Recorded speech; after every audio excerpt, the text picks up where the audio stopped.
Fletcher, Sales Director of Sub-Saharan Africa at Ruckus Wireless, joins me now about the state of Wi-Fi in Africa and how Wi-Fi is driving innovation across different sectors. A very good afternoon to you, Michael. Well, talk us through the current state of Wi-Fi in Africa. I bet Kenya is up there when it comes to connecting its people.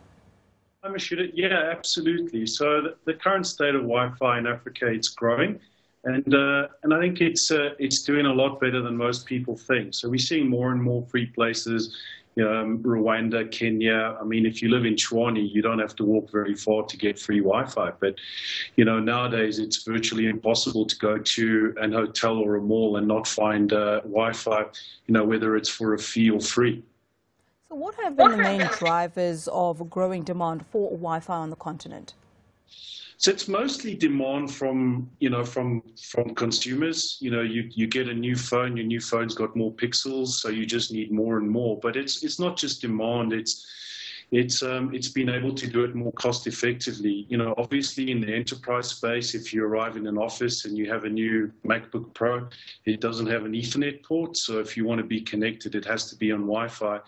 But if we go down to the lower end of the market, if you're buying mobile data and you need to buy 100 megs a day, it's going to cost you about $50.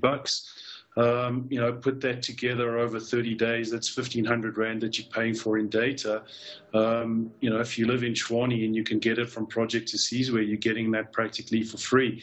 But it's not just from a consumer point of view. If you look at the reasons that the cities are doing it, it's being able to connect people, and you have the ability to also reduce your costs. But one example with it in the smart city side of it is with parking meters. So down in Cape Town, the parking attendants, when they connect back into the systems, they're doing it all over cell phones, and that comes with considerable cost. So doing that over Wi-Fi, you've got a sunk cost that's there, and that's all that you have to pay. And then also using it to be able to locate parkings using location services as well. You mentioned smart cities, and how does Wi-Fi actually promote smart cities, and does the term really stick with emerging markets like ours?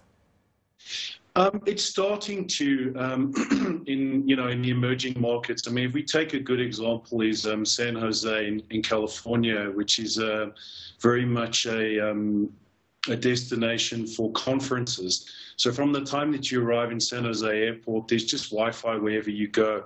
If you try and find a parking bay, there's Wi-Fi all around. And we're trying to do the same thing, particularly in Cape Town. We've got a convention center. There's another one coming on board soon. So it's all just finding ways of connecting people. But it goes further than that. I mean, there's a Smart Cities convention coming up next month, and one of the things that they're talking about is dealing with trash. And so there's different ways of municipalities monitoring the situation with trash. Instead of doing it on a weekly basis where the guys arrive, on a Tuesday, they now know what's happening in real time. So the same with telemetry when it comes to reading of meters. There's a whole lot of cost-effective ways of doing things, and so the smart cities thing is becoming real, and it's getting a lot of traction in Africa as well.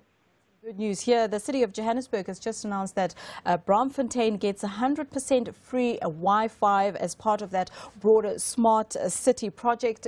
This looks like a big win for Johannesburg.